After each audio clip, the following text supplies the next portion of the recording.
Hello, YouTubers, friends, compatriots, foolish officials, desolate serfs, peasants, vassals, minions, Zionists, people who have balls enough to talk about Zionists.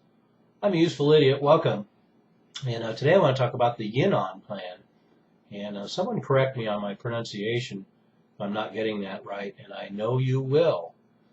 So anyway, I wanted to talk about the Yinon Plan separately because I came across it doing other research, and I found it very fascinating and certainly relevant. And I know you will see the relevancy as well to our current situation. And this is a lot of reason why people like myself talk about the fact that the United States foreign policy revolves around the strategic and national security needs of Israel. And we see that even now, in spite of the fact that it's cloaked in the regime removal in Syria, and now we have the ISIS offensive going on. A lot of this has to do with some basic ideas that are outlined in the Yinon Plan.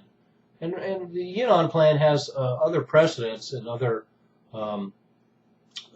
sources that certainly confirm that this plan has existed in a lot of different forms with a lot of different precedences. And it certainly has a precedent in the 1996 Clean Break document, a new Israeli strategy towards 2000. And this was generated by Israeli-American Zionists, and it called for pushing the Syrians out of Lebanon and destabilizing Syria in cooperation with Turkey and Jordan. And it also involved removing Saddam Hussein from power and then using a global network to demonize Iraq, Syria, and Iran.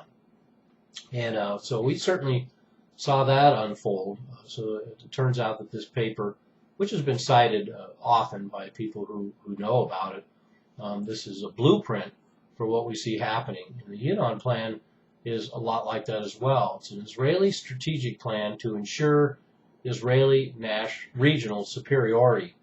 And this is interesting in itself because we have the United States basically creating a resolution whereby Israel would never have its military superiority in the region challenged. That's part of U.S. foreign policy now. And in the Yinon Plan, we have this Israeli strategic plan to ensure Israeli regional superiority. When they say regional superiority, of course they mean regional military superiority.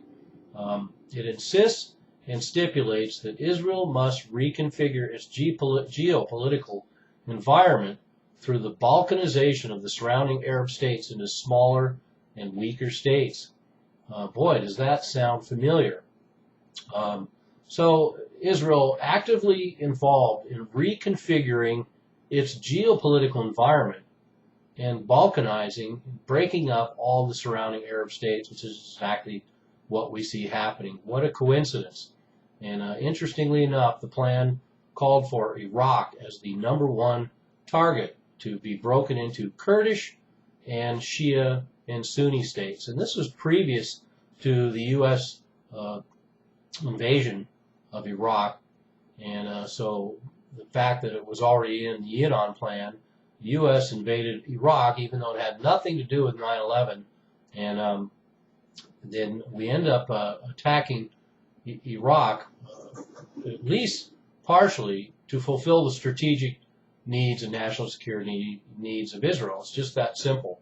So a lot of people tend to blame Bush for getting us into the war in Iraq, but I'll spread that blame to go around to the fact that the United States foreign policy is essentially enslaved by the state of Israel.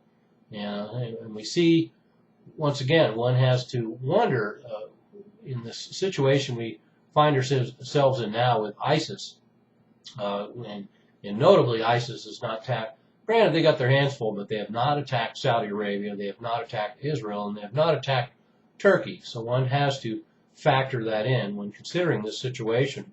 And then one also has to factor in that we now have Iraq in a situation where ISIS may facilitate the breakup of Iraq into a Kurdish and a Shia and a Sunni region, which would fulfill the designs of this Yinon Plan.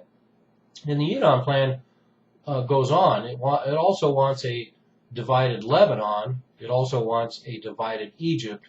It also wants a divided Syria. So we see the breakup of Syria in progress as well. And perhaps we will see these same tactics unfold in some of Israel's other targets in the Yinon Plan, which include Iran, Turkey, Somalia, and Pakistan. So it's interesting in itself that this Israeli strategic plan, and when they talk about their regional superiority, they talk about a region stretching all the way across the Middle East and up into Turkey and across into Pakistan. And incidentally, the Yinon Plan also calls for the destabilization and Balkanization of Sudan, Libya, and most of the rest of North Africa as well. So interesting that predating 9/11, predating the Iraqi invasion, we have an Israeli plan that calls for the destabilization of all the North African states, including Libya and Sudan. And they wanted a divided Iraq, they wanted a weakened Iraq, they wanted a divided and weakened Syria, and they also have Lebanon, Egypt, Iran, Turkey, Somalia, and Pakistan on that list. And so that's rather chilling in some respects, but we see a lot of this kind of strategic planning and this idea of fragmentation and balkanization. We also see in the Project for a New American Century. And no surprise that essentially the Yinon Plan, the Clean Break document, the Project for a New American Century, all of this stuff that's considered neoconservative is also neoconservative-Zionist. And almost all of this material is prepared by dual citizens, known Zionists, and flat-out Israeli citizens and government workers. And like I say, this Israel wanted the U.S.